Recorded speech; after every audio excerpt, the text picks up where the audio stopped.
Thank you very much. Let me see if I can share my screen.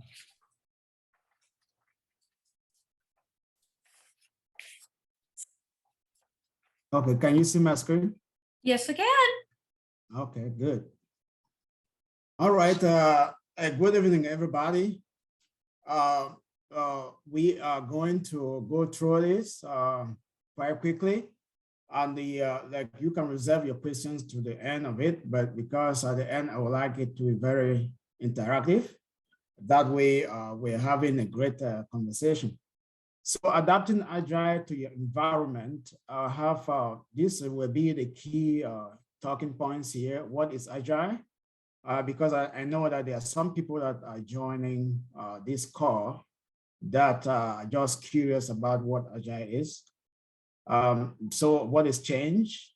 What do you apply? How do you apply and affect change? What is organizational culture, nature and nurture? Agilist versus Scrum Master. Engineering lead versus a product owner and a / system analyst. Cross-functional and self-organizing teams. How effective are your ceremonies? The Agile release trend versus team by team PI planning. Do your teams have working agreements or team norms? And questions and answers. So without much ado, we can start the presentation here, where you're going to find what is Agile.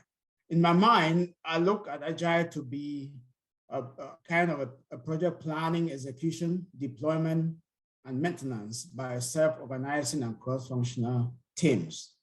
And this is done through constant interaction, collaboration, and corroboration with the goal to deliver lean value to the customer. So when these teams get together, essentially they are doing their work incrementally, so that and be able to deliver to that to the customer at the cheapest or most cost-effective rate. So the Agile Manifesto summarizes it into 4 key principles, which are individual interaction, response to change, customer collaboration, and a working software. And these key principles here are really at the heart of what Agile stands for. And with the incremental software development, now it is a kind of binary because it gives quick results to the consumer so that they can give feedback as well quickly.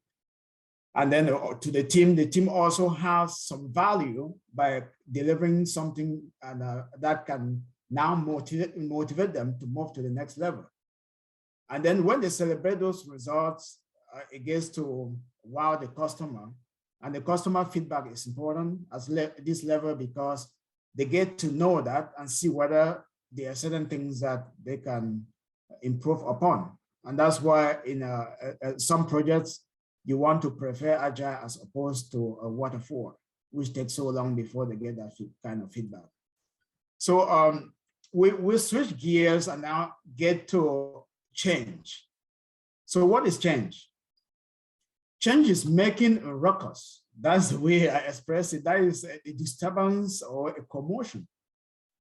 Because when people are used to doing something in a certain way, they get used to it. So when you bring change, it's got to be a little bit of a disturbance or some commotion. When the status quo gets in the way of progress, change become indispensable. And therefore responding to change means progress, making a difference and influencing the stakeholders with a great idea, the workers. So when I talk about this great idea, you will see down there, like I said, it requires skill, attitude, behavior, and character. And the way that I define attitude is how you feel about somebody or something. And then I describe behavior to be the way you act on how you feel about somebody or something. And then character is now a combination of your attitude and your behavior, which is your behavior over a long time. That's how I describe those. And this is great, very, very important when change is concerned. And when you think of Tesla, what I call the Tesla effect, for instance, with electric vehicles, SpaceX, when you look at the effect that Tesla has brought to the industry, not just to the car industry, but to green, trying to stay green. You see the effects are just, you can't just measure them. And that's why Elon Musk, who is the founder, is now by far the richest person in the world, not just about the money, but making a difference. And that is what is very key here.